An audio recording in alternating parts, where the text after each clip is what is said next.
या तो आप अपनी जर्नी में लग जाओ, नहीं तो लोग आपको अपनी जर्नी में शामिल कर लेंगे। यानी खुद की बेहतरी के लिए खुद काम करना स्टार्ट कर दें, नहीं तो कोई और आपको खुद को बेहतर करने के लिए आपका इस्तेमाल करना शुरू कर देगा। तो दोस्तों, स्वागत है आपका आज के सेशन में। हम यहाँ डिस्कस करते हैं डेली के इंपॉर्टेंट करंट अफेयर्स। इसी सीरीज को कंटिन्यू करते हुए आज हम डिस्कस करने जा रहे हैं 18 नवंबर 2022 के इंपॉर्टेंट करंट अफेयर्स। आइए शुरू करते हैं आज का सेशन। आज का जो पहला क्वेश्चन मैं लेने जा रहा हूं, क्वेश्चन है जनजातीय गौरव दिवस कब मनाया गया। तो इस क्वेश्चन का जो सही आंसर रहेगा, ये मनाया गया 15 नवंबर को। ये क्यों मनाया जाता है? तो इसको मनाने के लिए जो है हमारे पास यहाँ 2-3 रीजन है। पहला है 15 नवंबर को ही जो है झारखंड दिवस होता है। 15 नवंबर को झारखंड दिवस होता है। आपको ध्यान होगा 15 नवंबर 2000 को जो है झारखंड को बिहार से अलग करके एक नया जो है स्टेट बनाया गया था। तो 2000 में से जो है बिहार से अलग करके नया स्टेट बनाया गया था। तो पहला रीजन तो ये है जनजातीय गौरव दिवस मनाने के पीछे। दूसरा, इसी दिन जो है 15 नवंबर को बिरसा मुंडा इनका जन्म दिवस होता है। फोटो में आप देख रहे हैं, ये बिरसा मुंडा है। इनका जो है जन्म दिवस होता है 15 नवंबर को। ये बिरसा मुंडा कौन थे? तो बिरसा मुंडा थे फ्रीडम फाइटर। ये फ्रीडम फाइटर थे और मुंडा जनजाति से जो है ये बिलोंग करते थे। इन्हीं की याद में और साथ में 15 नवंबर को झारखंड दिवस भी होता है। तो इसी की याद में जो है जनजातीय गौरव दिवस झारखंड में मनाया जाता है। नेक्स्ट क्वेश्चन इज युद्ध अभ्यास 22 किन देशों के बीच शुरू हुआ। तो ये जो युद्ध अभ्यास 22 शुरू हुआ है, ये हुआ है भारत और यूएसए की आर्मी के बीच में। और कहां पर ये जो है शुरू हुआ है, तो आपको ध्यान रखना है प्लेस का, कहां पर शुरू हुआ है। ये हुआ है उत्तराखंड में और अभ्यास का नाम है युद्ध अभ्यास 22। ये हुआ है भारत और अमेरिका की मिलिट्री के बीच में। और कहां पर जो है ये शुरू हुआ है, तो ये हुआ है उत्तराखंड में। नेक्स्ट क्वेश्चन इज जी शिवराम कृष्णमूर्ति जिनका हाल ही में निधन हुआ, ये कौन थे। फोटो में आप देख सकते हैं, ये थे जी शिवराम कृष्णमूर्ति। तो इनका जो है संबंध था, ये थे फिल्म एक्टर, प्रोड्यूसर, डायरेक्टर। इनका हाल ही में निधन हुआ है। ये फिल्म एक्टर, प्रोड्यूसर, डायरेक्टर थे। और जो है आप साथ में इनको देख सकते हैं, यह है महेश बाबू के ये पिता थे। तो महेश बाबू के पिता जी शिवराम कृष्णमूर्ति का हाल ही में निधन हुआ है। पूछा जा सकता है कौन सी इंडस्ट्री से बिलोंग करते थे। तो ये जो है बिलोंग करते थे film industry. Next question is अवसार बेउरिया का निधन हो गया, ये कौन थे। तो फोटो में आप देख सकते हैं, ये है अवसार बेउरिया। इनका जो है निधन हुआ है, ये थे, इस क्वेश्चन का जो आंसर रहेगा, ये फेमस उड़िया साहित्यकार। इसके साथ साथ ये जो है भारतीय राजनयिक राजदूत भी रह चुके हैं। भारतीय राजनयिक राजदूत भी रह चुके हैं काफी कंट्री में, जैसे यूएसए और जापान, श्रीलंका, म्यांमार आदि कंट्री में ये जो है भारत की तरफ से राजनयिक राजदूत भी रह चुके हैं। इसके अलावा जो है इन्होंने 5 बुक्स भी लिखी हैं और इसके साथ साथ जो है ये इंग्लिश न्यूज़पेपर में लेख भी लिखते थे।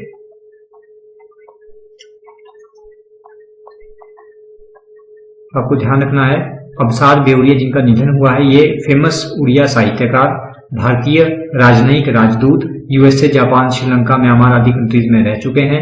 5 बुक्स इन्होंने लिखी हैं और जो है इंग्लिश न्यूज़पेपर के लिए ये कंटिन्यूअसली लेख लिखते थे। नेक्स्ट क्वेश्चन इज डिजिटल शक्ति 4.0 अभियान किसने शुरू किया। तो ये जो है ये शुरू किया है राष्ट्रीय महिला आयोग ने। राष्ट्रीय महिला आयोग किस चीज के लिए ये अभियान शुरू हुआ है, तो ये जो है लॉन्च हुआ है nationwide campaign to digitally empowering and skilling girls and women in cyber space. यानी महिलाओं को जो है डिजिटल रूप से सशक्त बनाने के लिए डिजिटल शक्ति 4.0 अभियान शुरू किया गया है। अगर पूछा जाए महिला आयोग की स्थापना कब हुई थी, तो महिला आयोग की स्थापना हुई थी 1992 में। अगर पूछा जाए अभी फिलहाल जो है वर्तमान में इसकी अध्यक्ष कौन है, तो ये है रेखा शर्मा। और अगर पूछ लिया जाए 1992 में जब महिला आयोग की स्थापना हुई थी तो पहली अध्यक्ष कौन थी, तो पहली जो है अध्यक्ष थी, इनका नाम था जयंती पटनायक। यहां से 2-3 क्वेश्चन हमने डिस्कस किए। एक तो ये अभियान किसने शुरू किया है, ये किया है राष्ट्रीय महिला आयोग ने, महिलाओं को डिजिटल रूप से जो है सशक्त बनाने के लिए, गर्ल्स एंड महिलाओं को जो है डिजिटल रूप से सशक्त बनाने के लिए महिला आयोग की स्थापना हुई थी 1992 में। वर्तमान में अध्यक्ष हैं रेखा शर्मा और पहली अध्यक्ष थी जयंती पटनायक। नेक्स्ट क्वेश्चन इज, किस देश ने सीईसी राजीव कुमार को अंतरराष्ट्रीय पर्यवेक्षक के रूप में आमंत्रित किया है? तो पहले इस क्वेश्चन का आंसर करते हैं। ये जो है आमंत्रित किया है नेपाल में। नेपाल में जो है चुनाव होने वाले हैं, तो नेपाल निर्वाचन आयोग ने जो है भारत के राजीव कुमार को जो है उन्होंने अंतरराष्ट्रीय पर्यवेक्षक के रूप में आमंत्रित किया है। तो ये है जो है सीईसी की अगर हम बात करें तो सीईसी होता है चीफ इलेक्शन कमिश्नर, जिसे हिंदी में जो है हम बोलते हैं मुख्य निर्वाचन अधिकारी। तो यहां से एक और क्वेश्चन क्लियर हुआ, भारत के मुख्य निर्वाचन अधिकारी कौन है? तो भारत के मुख्य निर्वाचन अधिकारी हैं Rajiv Kumar, chief election commissioner हैं राजीव कुमार। इनको जो है अंतरराष्ट्रीय पर्यवेक्षक के रूप में नेपाल ने जो है आमंत्रित किया है।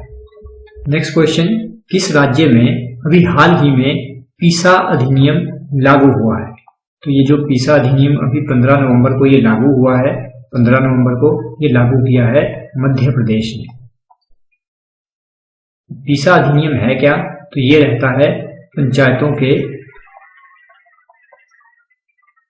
विस्तार से रिलेटेड,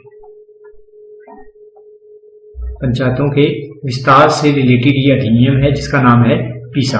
अब पीसा की बात करें तो ये पीसा की फुल फॉर्म क्या है? तो ये रहता है पंचायत एक्सटेंशन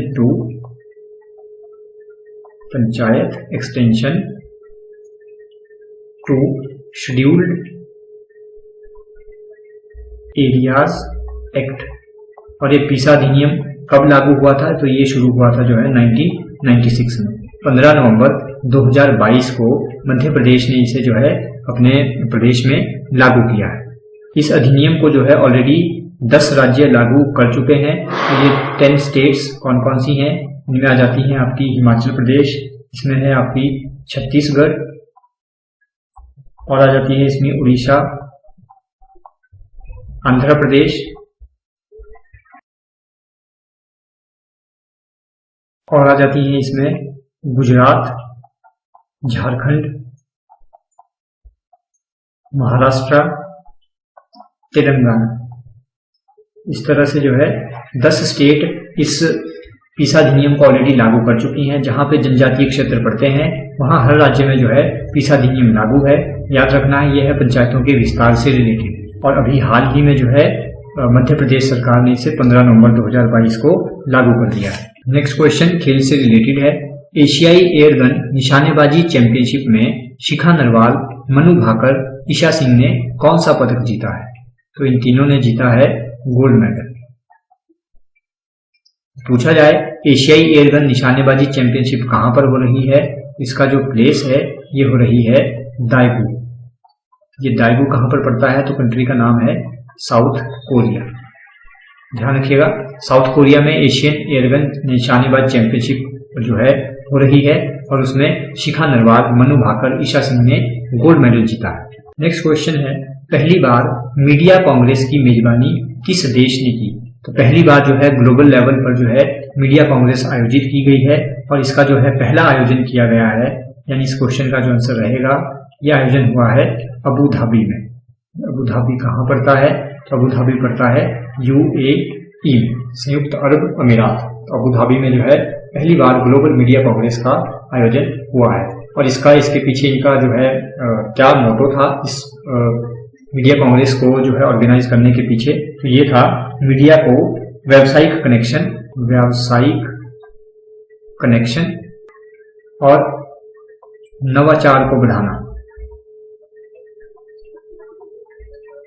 और इस बारी की जो थीम भी आपको ध्यान रखनी है। इस बारी की थीम थी shaping the future of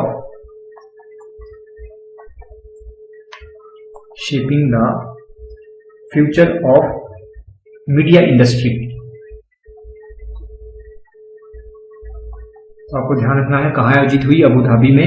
theme थी shaping the future of media industry. Next question, bajra mission की शुरुआत किसने की? तो फोटो में अगर आप इन्हें पहचान सकते हैं तो ये है सीएम असम के, इनका नाम है हेमंत बिस्वा शर्मा, और ये जो है बाजरा मिशन की शुरुआत की है असम राज्य ने। और वहां पर किसने इस मिशन की शुरुआत की है? तो वहां के सीएम हेमंत बिस्वा शर्मा। इसके पीछे जो है इनका उद्देश्य क्या है? इसका उद्देश्य है बाजरा की खेती को बढ़ावा देना।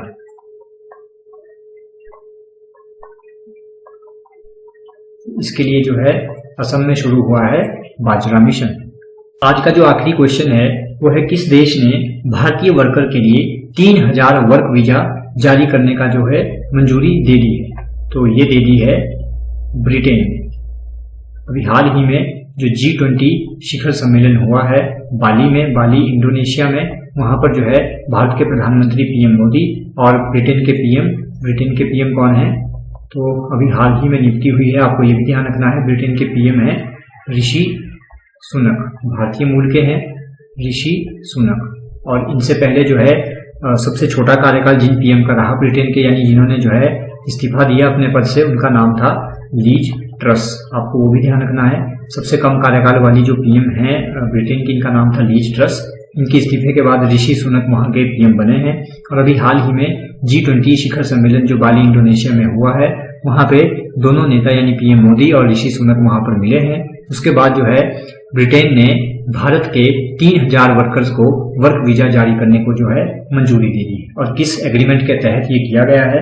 2021 में भारत और यूके के बीच जो है एक एग्रीमेंट हुआ था 2021 में। इस एग्रीमेंट का नाम था migration and mobility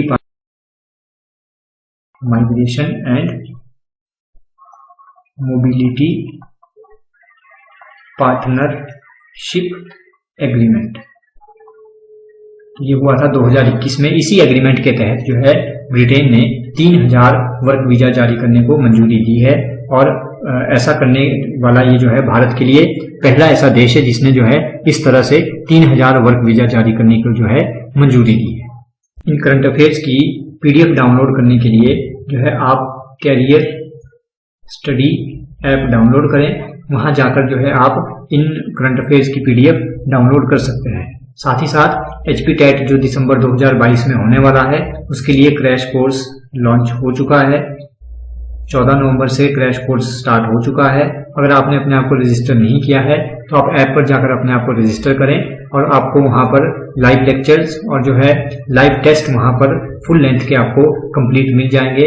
all study material PDF आपको वहां पर प्रोवाइड की जा रही है। तो जल्दी से जल्दी जाकर अपने आप को रजिस्टर करवाएं। आज के लिए इतना ही रखते हैं, कल मिलेंगे नए क्वेश्चन के साथ। Thank you so much.